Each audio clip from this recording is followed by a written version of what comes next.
For my 30th birthday, I discovered on social media my kin surprised my sister with a journey to Paris. My mother wrote, "She's the sole one who brings US honor." I smirked, accessed the joint funds, and pressed transfer all. Can you believe it? My own mother, on my 30th birthday, left a comment on my sister's Instagram that truly broke me. It said, "She's the only one who makes us proud." I stared at those words, a single, sad cupcake in front of me, realizing my entire life had been a lie. And that's when I decided, I was finally going to take back what was mine. My name is Ashley, and that comment was the final, brutal punch on what should have been a milestone birthday. 30 years old, sitting alone in my Richmond apartment, working a decent but unglamorous job in pharmaceutical sales. I'd spent 8 years pouring my soul, and my money, into trying to prove my worth to my family. That morning, I woke up hoping for a call, a text, maybe even a card. Instead? Silence. Then, that Instagram post. It was Brooke, my younger sister, beaming at the airport. "Paris, baby." A surprise trip from our parents. Heart emojis, exclamation points, dozens of congratulatory comments. And Mom's comment, pinned right at the top, shining like a spotlight on Brooke, casting me into shadow. The thing is, I wasn't really surprised. Deep down I knew. Brooke, the golden child.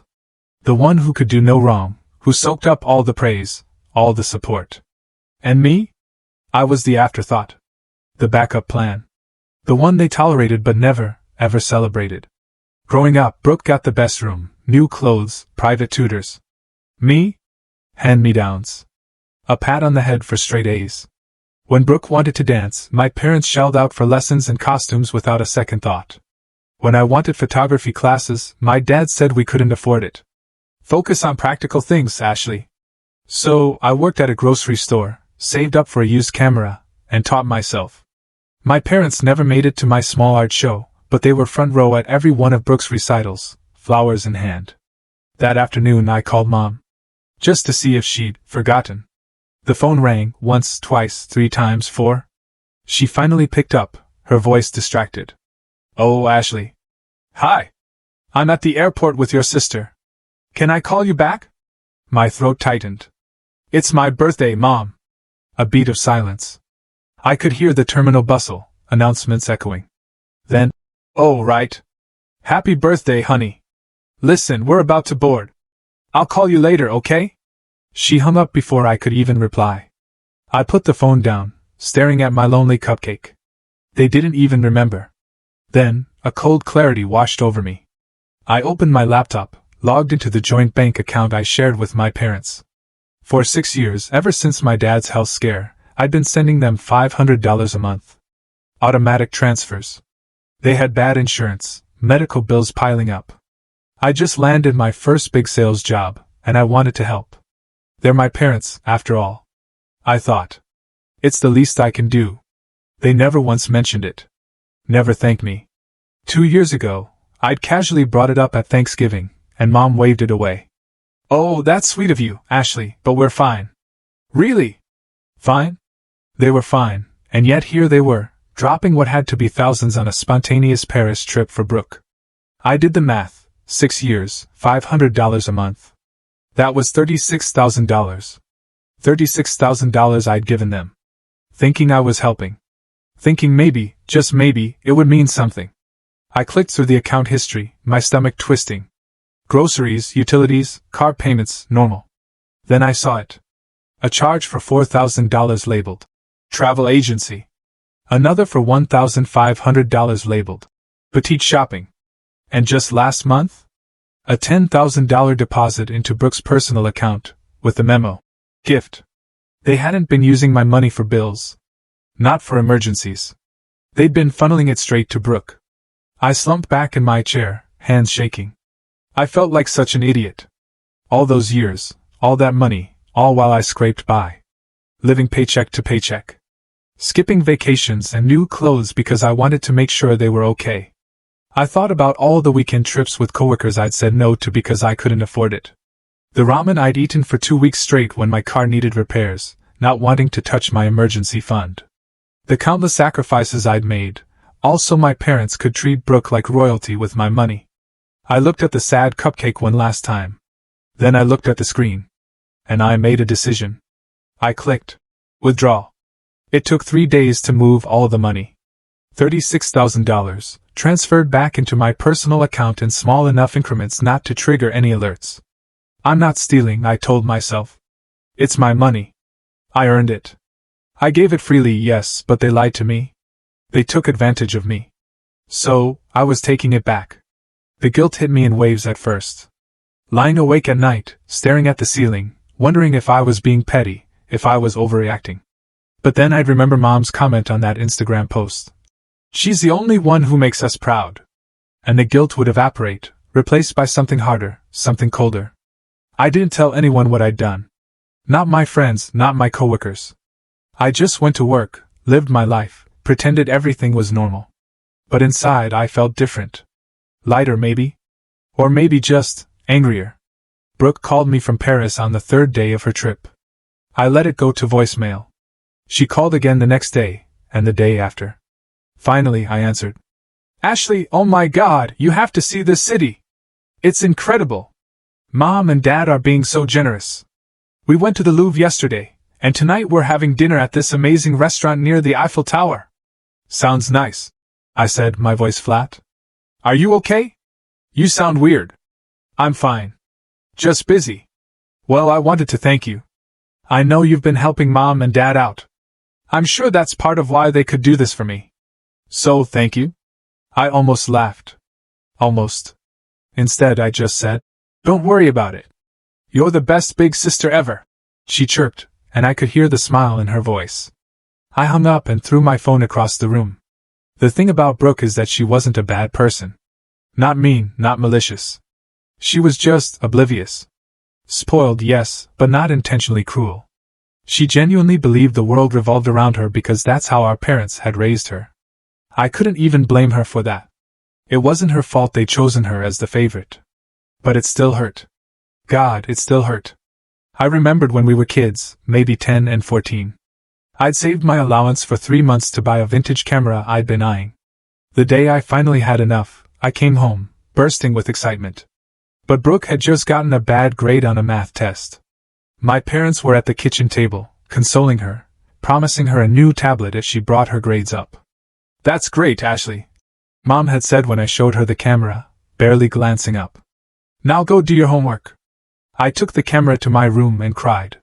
Not because I wanted praise, but because I just wanted them to care a little bit. I spent the next week researching what to do with the money. I wasn't going to blow it on something stupid. I wanted to use it wisely, in a way that would actually mean something. I stumbled across an ad for a medical billing course. A 6-month program that would certify me in healthcare administration, something I'd always been interested in, but never had the time or money to pursue. The program cost $8,000 upfront. Before, that would have felt impossible. Now, I had the means. I signed up that night. My parents didn't notice the missing money right away. Or if they did, they didn't say anything. But 2 weeks after I withdrew it, my dad called. Ashley, we need to talk. My heart sank. About what? The account. There's been some kind of error. A lot of money is missing. Missing? Yeah. Over $30,000. I called the bank and they said it was transferred out. Do you know anything about that? I paused, choosing my words carefully. I withdrew it. You what? It was my money, Dad. I put it in there. I took it back out. A long silence stretched on the other end of the line. Then, Ashley, that money was for emergencies. We were counting on it. Emergencies? I repeated, my voice tight. Like a trip to Paris? Another silence. That's different, he said finally. How? Brooke needed a break. She's been working so hard, and your mom and I wanted to do something special for her. And what about me? The words came out sharper than I intended. I've been putting money into that account for 6 years, Dad. 6 years. And not once did you or Mom say thank you. Not once did you ask if I needed help. You just took it and gave it to Brooke. That's not fair, he said, but his voice lacked conviction. No, Dad. What's not fair is that I've been busting my ass to support this family while you treat me like I don't exist. So yeah, I took my money back.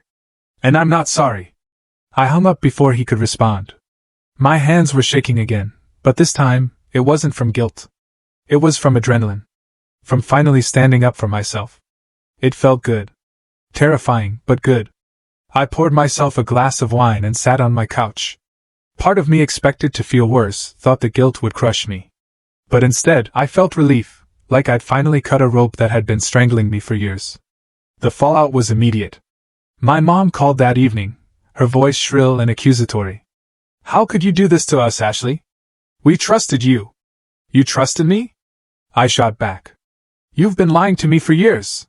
"We didn't lie. We just didn't think you'd make such a big deal out of it." "A big deal?" "Mom, that was $36,000. $36,000 I gave you because I thought you needed it, and you spent it on Brooke. Brooke is going through a lot right now. She needed our support. And I didn't?" My mom didn't answer that. Instead, she said, "Your father and I are very disappointed in you." I laughed bitterly. "Of course you are. Because I'm always the disappointment, aren't I? Brooke can do no wrong but me? I'm just the screw-up who doesn't deserve anything." "That's not true, isn't it? When's the last time you celebrated anything I did, Mom? When's the last time you even asked how I was doing?" She was quiet for a long moment. Then, "We'll talk about this when you've calmed down." And she hung up. I didn't cry. I wanted to, but the tears wouldn't come. Instead, I felt this hollow ache in my chest, like something had been ripped out of me. I'd always known my parents favored Brooke, but hearing my mom defend it so casually, that was what truly broke me. I threw myself into the medical billing course after that. It was a way to distract myself, to channel all the anger and hurt into something productive. The coursework was intense, but I loved it. For the first time in years, I felt like I was doing something for myself, not for anyone else. Not to prove a point, not to earn approval. Just for me.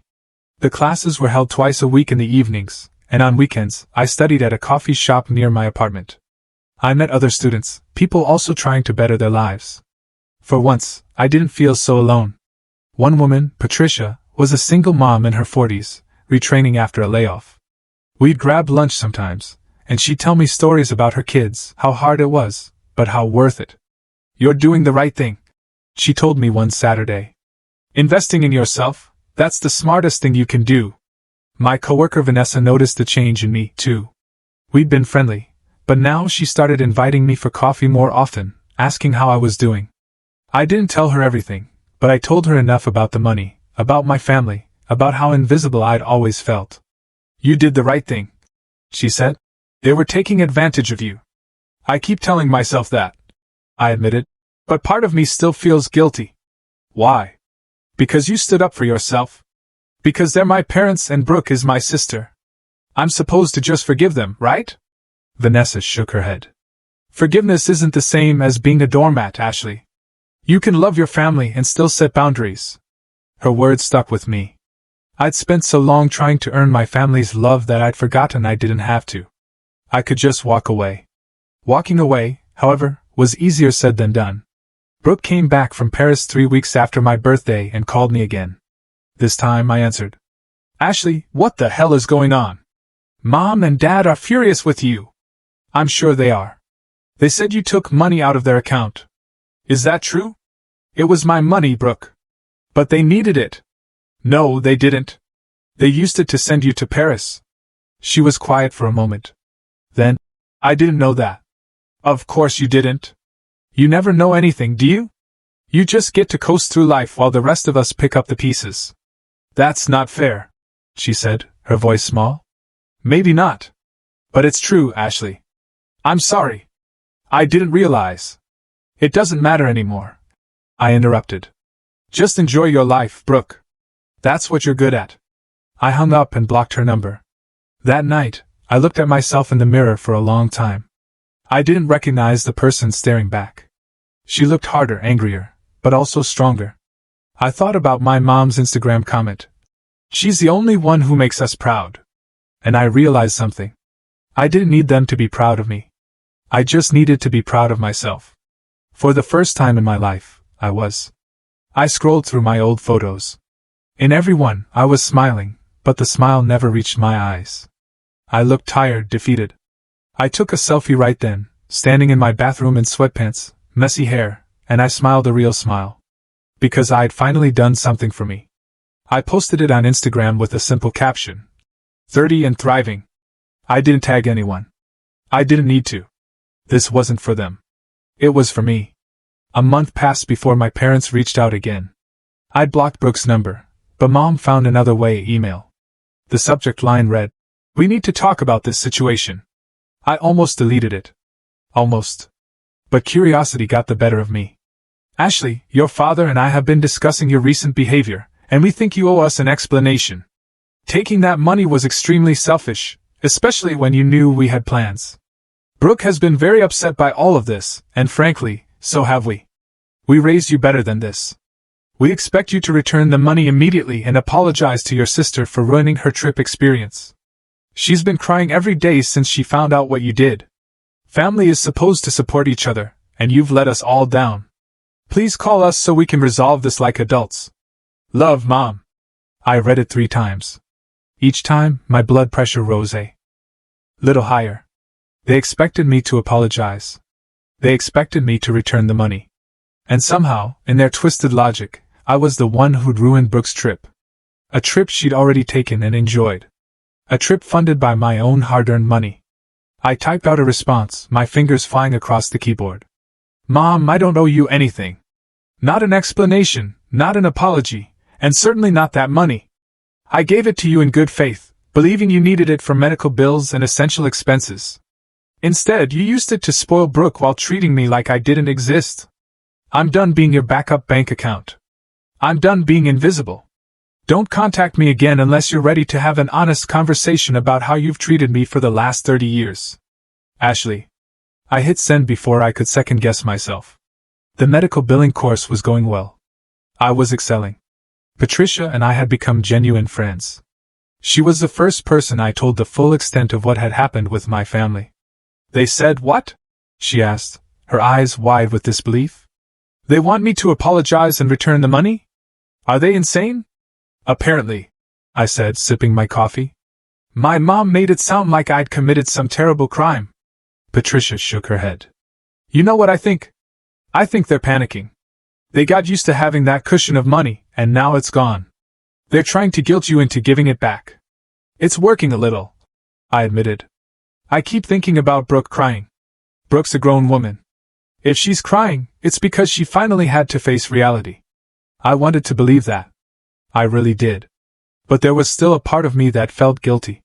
That part that had been trained since childhood to put everyone else first, to smooth things over, to make sure everyone was happy, everyone except me.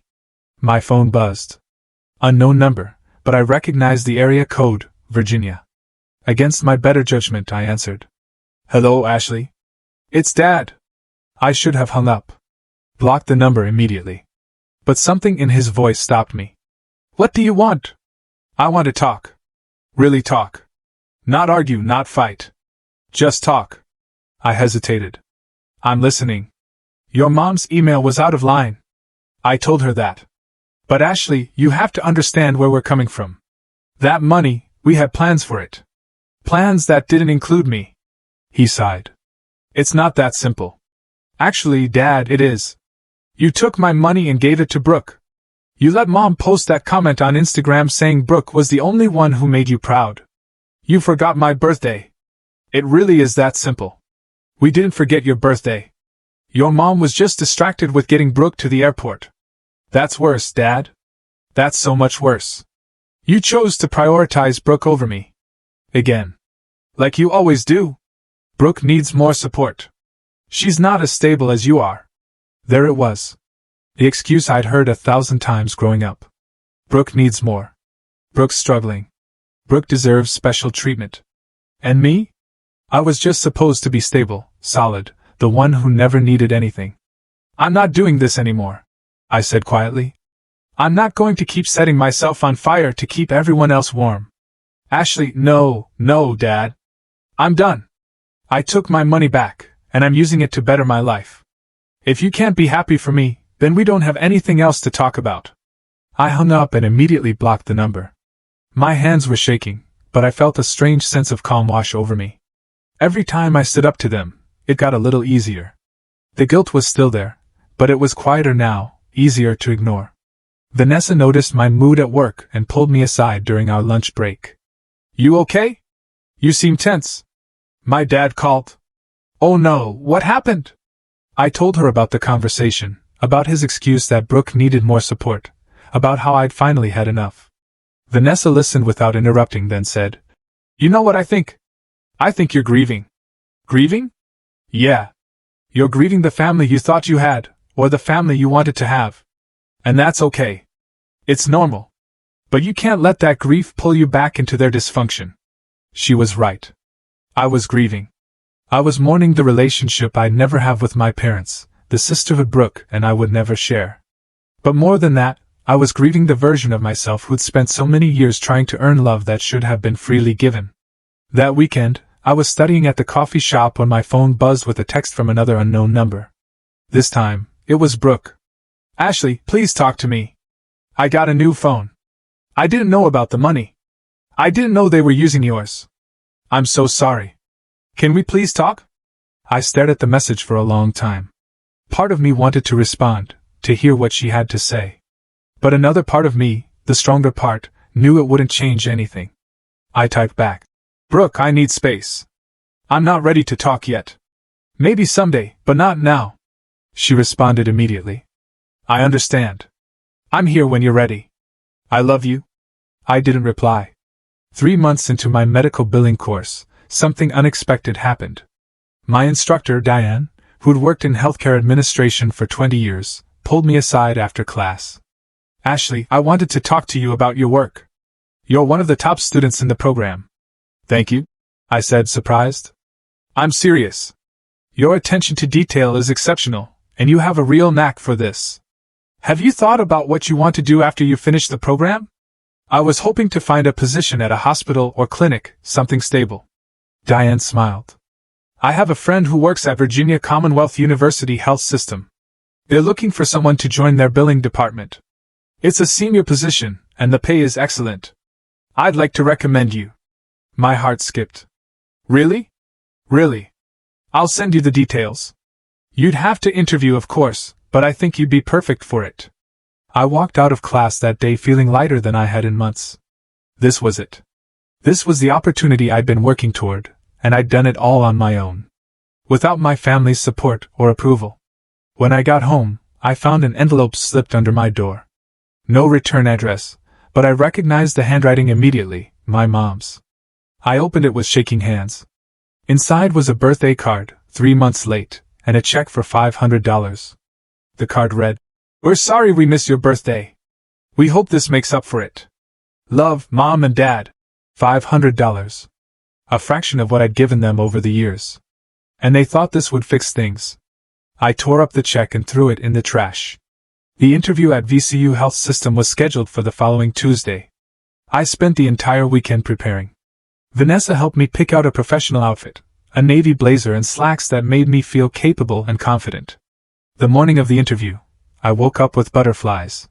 This was the biggest opportunity I'd had in years, and I wasn't going to let my family drama ruin it. The interview went better than I could have imagined. The hiring manager, Caroline, was impressed. We need someone who's organized, detail-oriented, and can handle high-pressure situations, Caroline said. From what Diane told me and what I'm seeing here, you fit that description perfectly. Thank you. I'm really excited about this opportunity. The position comes with full benefits and the starting salary is $75,000 a year. Does that work for you? I nearly fell out of my chair. $75,000. That was almost double what I was making. That works perfectly, I managed to say. Great. I'll be in touch by the end of the week with our decision. I walked out of the hospital feeling like I was floating. This was really happening. My life was actually turning around. When I got back to my car, I had 6 missed calls from my mom and 3 from my dad. I ignored them all. That evening, Vanessa invited me out for drinks. We went to a wine bar, and I told her about the interview, about the salary, how surreal everything felt. You deserve this, she said, raising her glass. After everything you've been through, you deserve something good. I keep waiting for the other shoe to drop, I admitted. Like something's going to go wrong. Nothing's going to go wrong. You're talented. You've worked hard, and you're finally putting yourself first. That's not selfish. That's survival. We talked for hours, and for the first time in months, I felt genuinely happy. Not just relieved or vindicated, but actually happy. When I got home that night, there was another email from my mom. This one had the subject line, "Emergency." My stomach dropped. Despite everything, they were still my parents. If something was really wrong, I needed to know. I opened the email. "Ashley, we need to talk immediately. Your father lost his job last week, and we're in serious financial trouble. We need that money back. This isn't a request. This is a genuine emergency. We could lose the house. Please call us as soon as you get this. Love, Mom." I read it twice. My happiness from the evening draining away. My dad lost his job. They might lose the house. And somehow, this was my responsibility. Except it wasn't. I'd given them $36,000 over 6 years. They'd used it for luxury trips and gifts for Brooke instead of saving it for actual emergencies. This was the consequence of their choices, not mine. But the guilt was crushing. They were my parents. No matter how badly they treated me, did I really want them to lose their home? I called Vanessa. "They're saying it's an emergency." I told her. "My dad lost his job. They might lose the house." "Ashley, listen to me very carefully. This is not your problem. But what if they're telling the truth? What if they really are in trouble? Then they need to figure it out like adults. They can downsize. They can get new jobs. They can ask Brooke for help. You are not their safety net. You gave them $36,000, and they wasted it. If they're in financial trouble now, that's on them. I know you're right. I know that. But nothing. You're about to start an amazing new job. You're building a life for yourself. Don't let them drag you back down." I took a deep breath. You're right. You're absolutely right. After I hung up with Vanessa, I replied to my mom's email. "Mom, I'm sorry to hear about Dad's job, but I can't help you financially. I gave you $36,000 over the years, and you chose to spend it on things that weren't emergencies. I have my own life to worry about now. I suggest you talk to Brooke about helping out since she's the one you've always prioritized. Best of luck, Ashley." I hit send and turned off my phone. 3 days later, I got the call from Caroline. I'd gotten the job. I started crying right there in my living room. Happy tears. Relieved tears. Tears for everything I'd been through to get to this moment. I'd done it. I'd actually done it. I called Patricia first to tell her the news. She screamed so loud I had to pull the phone away from my ear. "I'm so proud of you," she said. "This is just the beginning, Ashley. You're going to do amazing things." Then I called Vanessa, who insisted we go out to celebrate properly. We went to a nice restaurant, and I ordered the most expensive thing on the menu, and didn't feel guilty about it. "To new beginnings," Vanessa said, raising her glass. "To new beginnings," I echoed. My start date at the hospital was in 3 weeks. I gave my notice, and my boss was understanding, even congratulatory. The medical billing course was winding down, and I'd finished with top marks. Everything was finally falling into place. Then Brooke showed up at my apartment. I was coming home from the grocery store when I saw her sitting on the steps outside my building. She looked different, thinner, tired. Her usual polished appearance was gone, replaced by something more subdued. "What are you doing here?" I asked, not unkindly, but not warmly either. "I needed to see you. To apologize in person. Brooke, I told you I need space." "I know, but please, just give me 5 minutes. That's all I'm asking." I hesitated, then unlocked the door. 5 minutes. We went up to my apartment. I set the groceries on the counter. Brooke stood awkwardly in my living room, looking around like she'd never been there before. She hadn't. I'd never invited her.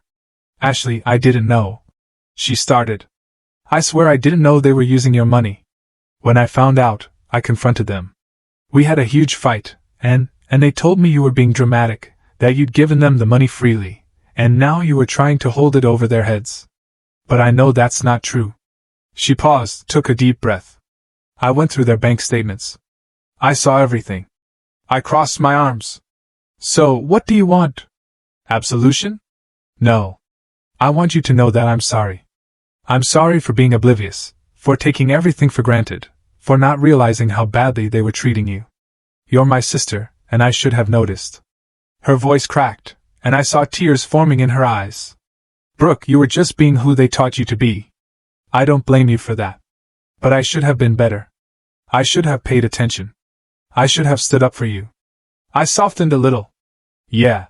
You should have. I told them I'm not taking any more money from them until they apologize to you. And I meant it.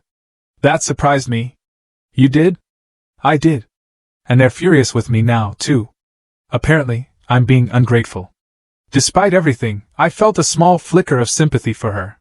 Welcome to my world. I don't know how you dealt with this for so long. I didn't have a choice, Brooke. She wiped her eyes. I'm moving out of their house. I got my own apartment, and I'm going back to school to finish my degree. I'm not going to be their perfect little princess anymore. Good for you.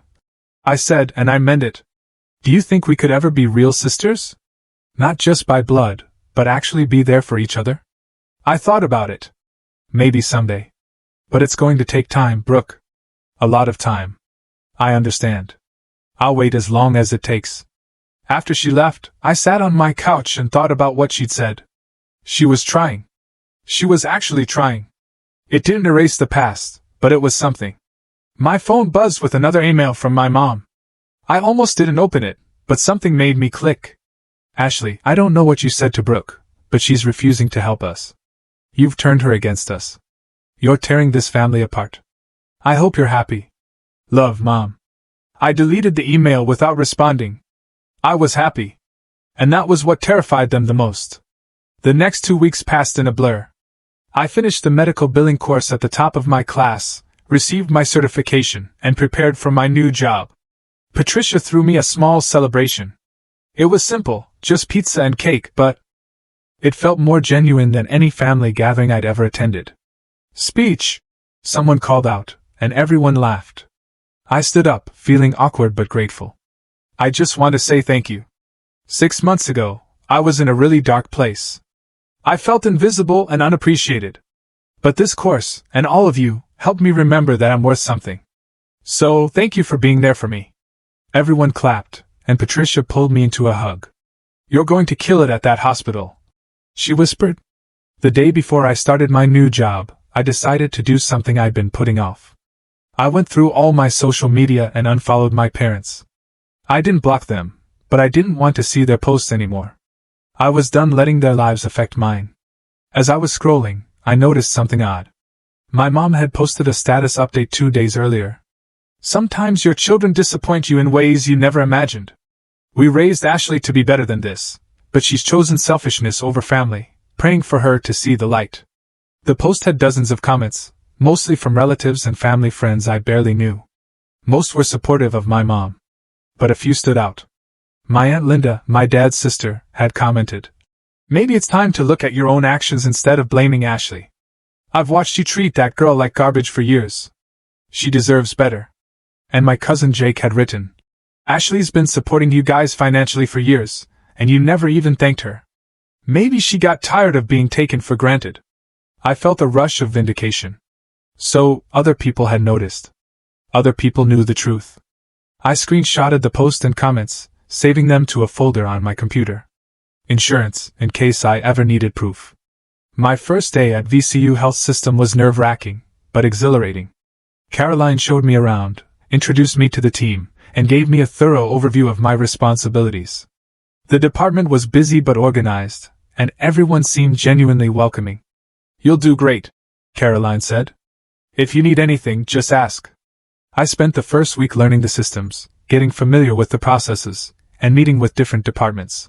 It was a lot to absorb, but I loved every minute of it. This was real. This was mine. And nobody could take it away from me. At the end of my first week, Caroline called me into her office. "I wanted to check in and see how you're adjusting." "It's been amazing," I said. "Honestly.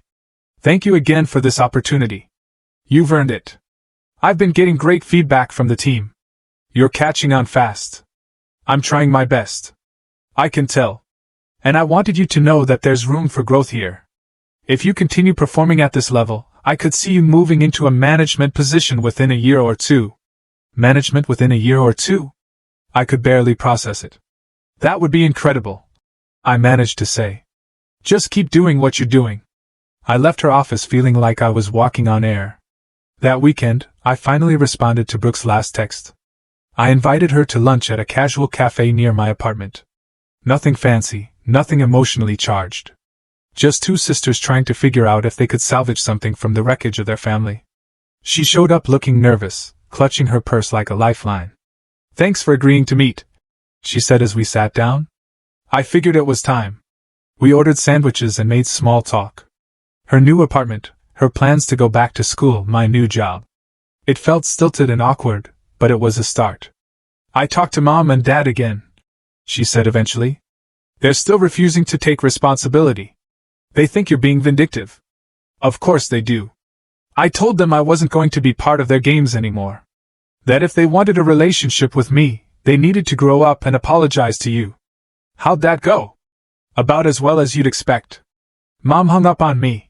Dad called me an ungrateful brat." I felt a pang of sympathy for her. "I'm sorry." "Don't be.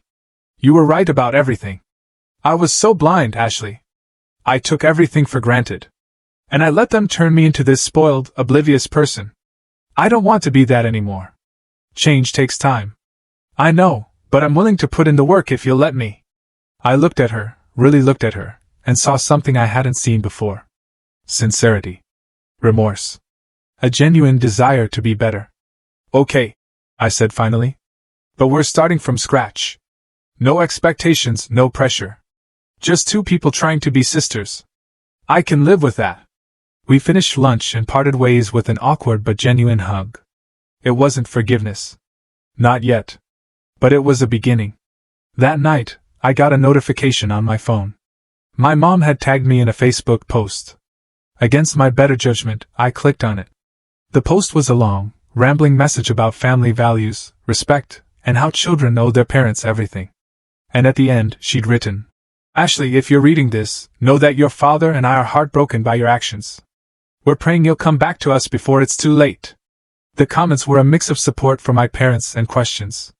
Some relatives were asking me directly what was going on. I could have ignored it. I probably should have ignored it. But something inside me snapped. I commented on the post. "Mom, I gave you $36,000 over 6 years to help with medical bills and expenses. You used it to fund luxury trips and gifts for Brooke while ignoring me completely. You forgot my birthday.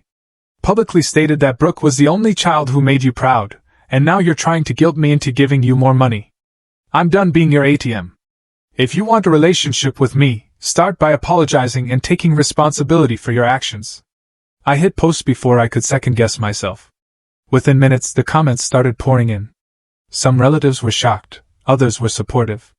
My Aunt Linda commented, "Finally, someone said it." And my mom responded with, "This is a private family matter.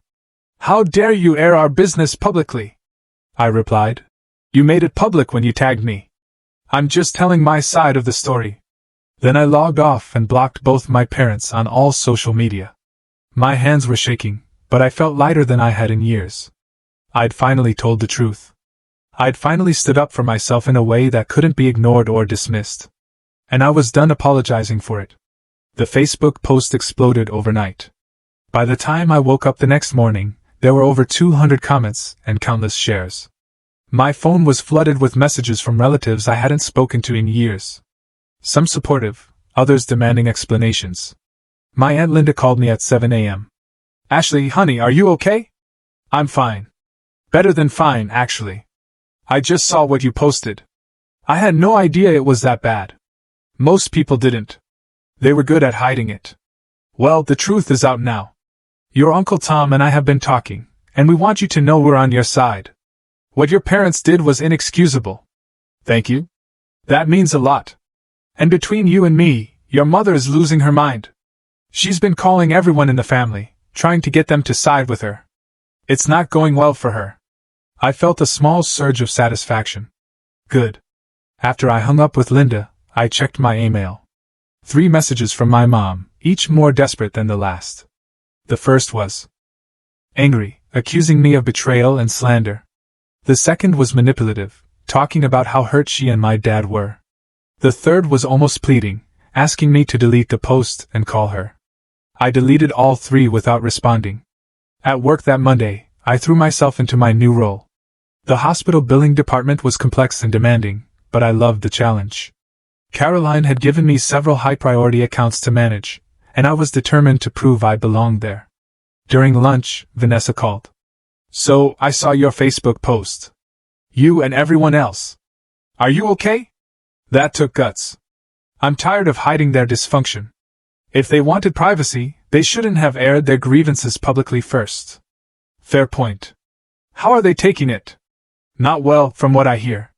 But that's not my problem anymore. Good for you. Seriously, I'm proud of you. That afternoon, I got a call from an unknown number. I almost didn't answer, but something told me I should. "Hello, Ashley? It's your dad." I tensed. "How did you get this number?" I asked your cousin Jake. "Please don't hang up." I said nothing, waiting. "Your mother is beside herself. That Facebook post, you've humiliated us in front of the entire family. You humiliated yourselves." I just told the truth. "We need to meet face to face. We need to resolve this." "There's nothing to resolve, Dad. You and Mom made your choices. I made mine. We're done. Ashley, please. We're your parents. Then maybe you should have acted like it. I'm asking you one more time. Meet with us this week. We'll buy you dinner. We'll talk things through like adults." I almost laughed. Like adults, Dad? Adults don't forget their daughter's birthday. Adults don't steal money from one child to spoil another. Adults take responsibility for their actions. We're willing to admit we made mistakes. That stopped me. You're willing to admit it? Yes, we know we haven't been perfect. We want to make things right. I was quiet for a long moment, thinking. Part of me wanted to refuse, to keep the wall up. But another part, the part that still remembered being a little girl who just wanted her parents to love her, wondered if maybe, just maybe, they were sincere. Fine. One dinner. But I choose the place, and Brooke comes too. Why does Brooke need to be there? Because she's part of this family, too, and she deserves to hear whatever you have to say. He hesitated. Okay. When? Friday night, 6 p.m. I'll text you the address. After I hung up, I immediately called Brooke. They want to meet, I told her. All of us. Friday night. What did you say? I said yes, but I need you there as backup. Of course, I'll be there. And Brooke, don't tell them what we've talked about. I want to see if they're actually going to be honest, or if this is just another manipulation. Got it. I spent the next few days preparing for the dinner. I made a list of everything I wanted to say. Every grievance I'd buried over the years. I wasn't going to yell or cry. I was going to be calm, clear, and firm. They were going to hear me, whether they liked it or not. Friday came faster than I expected. I chose a quiet restaurant in downtown Richmond. Public enough that they couldn't make a scene, but private enough for a serious conversation. I arrived early and took a table in the back corner. Brooke showed up 15 minutes before our parents, looking nervous. You okay? She asked. I will be. At exactly 6 p.m., my parents walked in. My mom looked older than I remembered, her face tight with stress. My dad had lost weight, his shoulders hunched like he was carrying something heavy. They sat down across from us. For a moment, nobody spoke.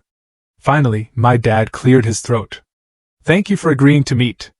Let's just get to it, I said. You wanted to talk, so talk. My mom folded her hands on the table. Ashley, we owe you an apology. I waited. We've been thinking a lot about what you said about the money and how we've treated you. And you're right.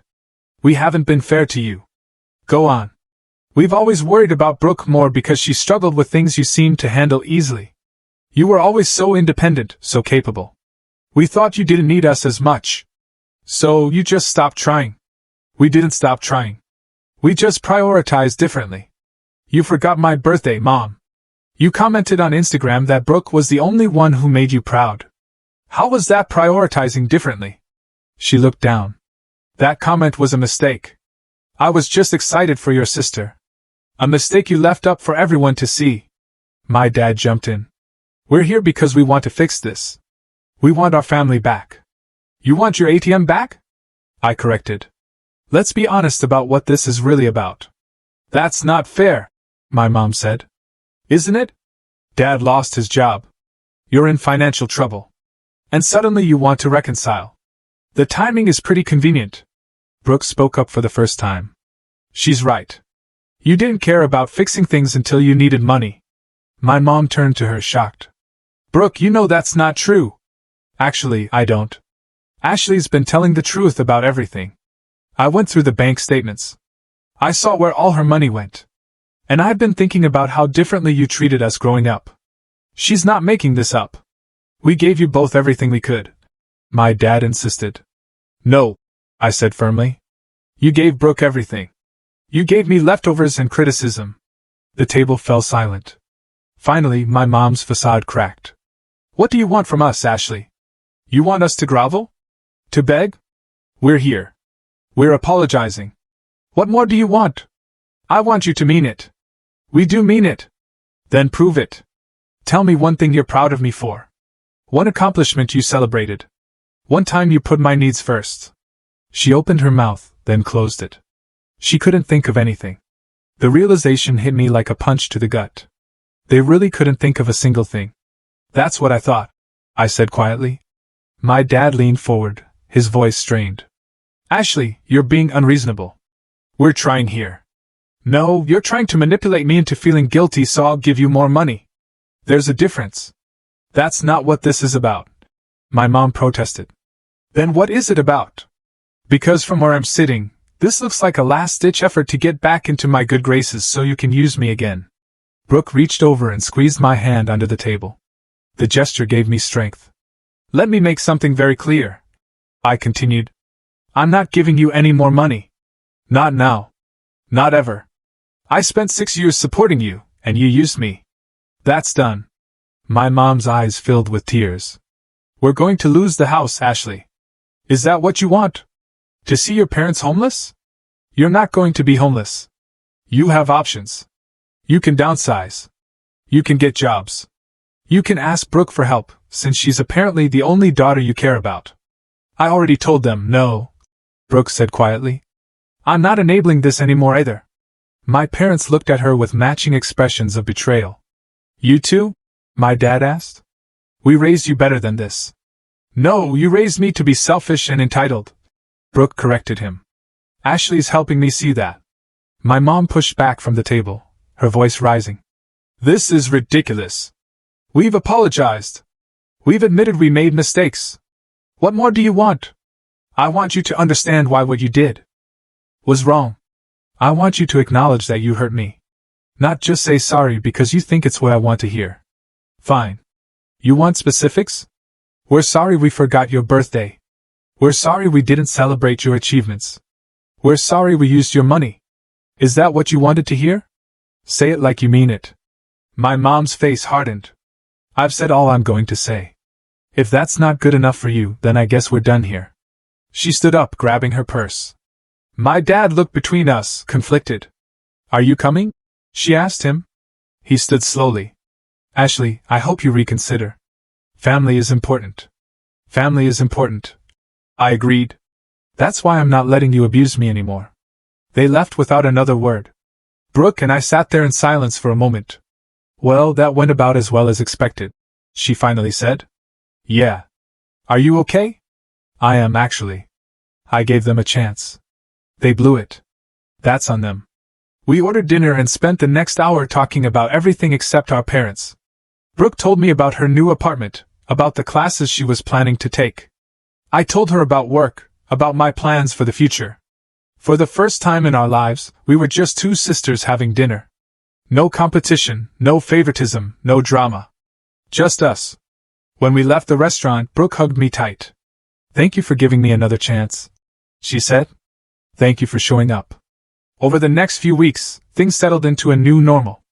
I excelled at my job, impressing Caroline and the rest of the team with my work ethic and attention to detail. The hospital environment suited me, and I found genuine satisfaction in knowing my work helped people, even if indirectly. My parents tried reaching out a few more times, emails, voicemails, even a letter. Each message was the same, apologetic on the surface, but manipulative underneath, always circling back to their financial problems and how I could help. I ignored them all. The family drama on Facebook eventually died down, But not before several relatives reached out privately to tell me they suspected something was wrong for years. My Aunt Linda became a regular presence in my life, inviting me to family dinners and holidays.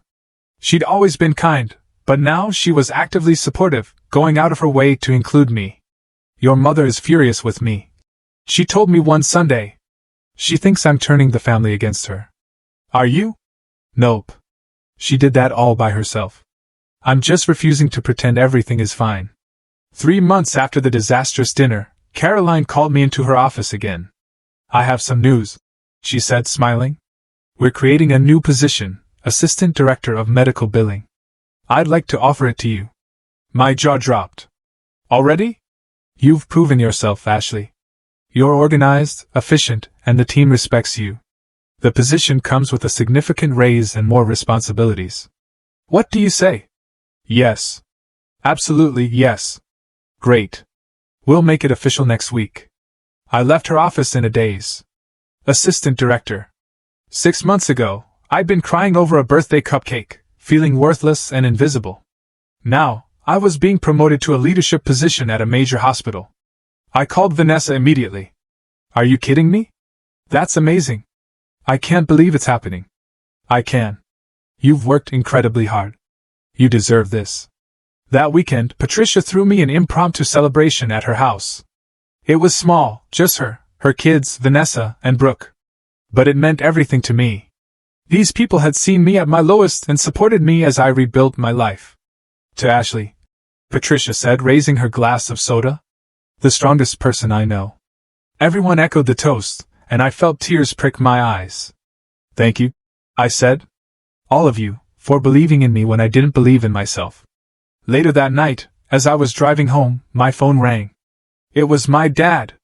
I almost didn't answer, but something made me pick up. Hello, Ashley. It's Dad. Please don't hang up. What do you want? I wanted to tell you that I got a new job. It doesn't pay as much as the old one, but it's something. And your mom is working part-time at a retail store. Good for you. We're going to be okay. We're figuring it out. I waited for the ask, for the manipulation. But it didn't come. I also wanted to say I'm sorry. Really sorry. Not because I want something from you, but because you deserve to hear it. We were wrong. We treated you terribly, and there's no excuse for that. I pulled over, my hands shaking. Your mother isn't ready to admit it yet, but I am. You were right about everything. We took you for granted. We played favorites. We used you. And I'm sorry. Tears streamed down my face. This was what I'd wanted to hear for 30 years. Thank you, I managed to say. I don't expect you to forgive me. I don't even expect you to want a relationship with me. I just needed you to know that I see what we did, and I'm ashamed of it. We talked for another 20 minutes. He didn't ask for money. Didn't try to guilt me into anything. He just talked, and I listened. For the first time in my life, I felt like my dad actually saw me. When we hung up, I sat in my car for a long time, processing. It wasn't forgiveness. Not yet. But it was a start. The following months brought changes I never could have imagined. My new role as assistant director kept me busy but fulfilled. I implemented new systems that streamlined the billing process, saving the hospital thousands of dollars and improving patient satisfaction. Caroline praised my work, and other directors started seeking my input. Brooke and I grew closer, meeting for dinner once a week and texting regularly. She'd enrolled in community college and was working toward a business degree. She'd also started seeing a therapist to work through the family dynamics that had shaped her. My therapist says I was conditioned to see myself as superior. She told me one evening. And that recognizing that is the first step to changing. How's that going? It's hard. Really hard. I keep catching myself expecting special treatment. And then I have to remind myself that's not normal. The fact that you're trying means something. My relationship with my dad slowly improved. We talked on the phone every few weeks. Brief conversations where he'd update me on his job and ask about mine. My mom still hadn't apologized, and I'd accepted that she probably never would. Some people aren't capable of that kind of self-reflection. 6 months into my new position, I attended a healthcare administration conference in Washington, D.C. During a session on billing innovations, I met a woman named Grace who ran a consulting firm. You have some really interesting ideas. she said after my presentation. Have you ever thought about consulting? Not really. I'm happy where I am. Well, if you ever change your mind, here's my card. We're always looking for talented people. I pocketed the card, not thinking much of it at the time. That Christmas, I spent the holiday with Aunt Linda's family. It was the first Christmas in years where I felt genuinely welcomed and valued. Brooke came too, and we exchanged gifts, laughed, and ate too much food. My parents called on Christmas morning. My dad wished me a Merry Christmas, and I could hear my mom in the background, though she didn't get on the phone. How's your day going? He asked. It's good. Really good. I'm glad. You deserve it. After we hung up, I didn't feel sad or angry. I just felt at peace. The new year brought more opportunities. Caroline approached me about pursuing a master's degree in healthcare administration. With the hospital willing to pay for most of it, I enrolled in an online program, excited about the chance to further my education. Vanessa got engaged to her long-term boyfriend, and she asked me to be a bridesmaid. Patricia's daughter graduated from high school and decided to pursue nursing, inspired by the stories her mom and I had shared about healthcare work. My life was full in ways I never thought possible. One Saturday afternoon in March, I was cleaning my apartment when I found the old birthday card my parents had sent, the one with the $500 check I'd torn up. I'd kept the pieces in a drawer, though I wasn't sure why. I looked at them for a long moment, then threw them in the trash. I didn't need their money. I didn't need their approval. I had built a life I was proud of, surrounded by people who actually valued me. That evening, I got a message from Brooke. Just wanted to say, I'm proud of you for everything. I smiled and typed back. Proud of you too? A few days later, my mom finally broke her silence. She sent an email with no subject line. Ashley, I've been doing a lot of thinking. Your father tells me you're doing well, and I'm glad. I'm not good at apologies, and I don't know if I ever will be, but I want you to know that I do see you now. I see what we did, how we hurt you. I don't expect you to forgive me. I just wanted you to know that I'm trying to be better. Maybe one day we can talk. Love, Mom. It wasn't the groveling apology I'd once fantasized about. It wasn't even a particularly good apology. But it was something. I wrote back. Thank you for saying that. I'm not ready to have a relationship yet, but maybe someday. I hope you and Dad are doing okay. She responded. We are, and I hope you are too. That was enough for now. As spring turned to summer, my life continued to flourish. The hospital promoted me again, this time to Director of Revenue Operations, overseeing multiple departments. My salary had nearly tripled from what I'd been making in pharmaceutical sales, and I'd started looking at houses to buy. My parents struggled for a while after my dad's job loss, eventually selling their large house and moving into a smaller condo. They both work now, living within their means for the first time in years. According to Brooke, they talked about me sometimes, expressing regret for how they treated me, though my mom still struggled to say it directly to me. Brooke told me our mom complained constantly about having to clip coupons and shop sales, though she never acknowledged that she'd once had a comfortable cushion thanks to my contributions. My dad seemed to have genuinely changed, accepting responsibility for their situation. But my mom continued to make subtle comments to relatives about how difficult things were, always with an undertone suggesting I could have prevented their struggles if I'd just been less selfish. The extended family, however, saw through the manipulation now, and most had stopped enabling her narrative. Looking back at everything that happened, I realized that withdrawing that money wasn't revenge. It was self-preservation. I'd spent so many years trying to earn love that should have been freely given. Trying to prove my worth to people who'd already decided I wasn't enough. Taking back what was mine wasn't about hurting them. It was about finally choosing myself. And in doing so, I discovered something more valuable than any amount of money could buy, the unshakable knowledge that I was enough. That I'd always been enough. And that I didn't need anyone's approval to prove it. Sometimes, the best revenge isn't revenge at all. It's simply living well, and refusing to let anyone dim your light ever again. Have you ever found yourself in a situation where you had to choose yourself over family, even when it felt incredibly difficult? What would you have done if you were in my shoes? Tell me your thoughts in the comments below. I'm genuinely curious to hear your perspectives.